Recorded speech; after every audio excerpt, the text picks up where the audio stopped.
మాజీ ప్రధాని రాజీవ్ గాంధీ వర్ధంతి సందర్భంగా దేశానికి ఆయన సేవలను గుర్తు చేసుకున్నారు సీఎం రేవంత్ రెడ్డి. భారత్కు హైటీ హంగులు తీసుకొచ్చారని ప్రశంసించారు.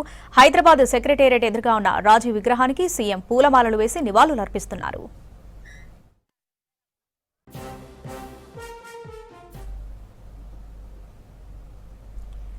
మాజీ ప్రధాని రాజీవ్ గాంధీ వర్ధంతి సందర్భంగా దేశానికి ఆయన చేసిన సేవలను గుర్తు చేసుకున్నారు సీఎం రేవంత్ రెడ్డి. భారత్కు ఐటీ హంగులు తీసుకొచ్చారని ప్రశంసించారు. హైదరాబాద్ సెక్రటేరియట్ ఎదురుగా ఉన్న రాజీవ్ విగ్రహానికి సీఎం పూలమాలలు వేసి నివాళులర్పిస్తున్నారు.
హైదరాబాద్ నగర నడిబొడ్డున ప్రతిష్టాత్మకమైనటువంటి హిస్టారికల్ హైదరాబాద్ సిటీలో రాజీవ్ గాంధీ గారు చేపట్టినటువంటి టెక్నాలజీ విషయంలో దేశ ప్రజలకు తెలియాలి, హైదరాబాద్ ప్రజలకు తెలియాలని నగర నడిబొడ్డున ఈ యొక్క విగ్రహాన్ని పెట్టి అందరినీ ఆకర్షించే విధంగా ఏ టెక్నాలజీ గురించి ఈరోజు మాట్లాడుతున్నారో ఆ టెక్నాలజీ తెచ్చింది రాజీవ్ గాంధీ అని చెప్పడానికి ముఖ్యమంత్రి గారు నిలువెత్తు నిదర్శనాన్ని ఇక్కడ పెట్టినందుకు అందరికీ కూడా ధన్యవాదాలు తెలియజేస్తూ, ముఖ్యమంత్రి గారు అందరి తరఫున ధన్యవాదాలు తెలియజేస్తూ ఈరోజు రాజీవ్ గాంధీ గారి వర్ధంతి సందర్భంగా ముఖ్యమంత్రి గారు వారి సందేశాన్ని ఇవ్వాలని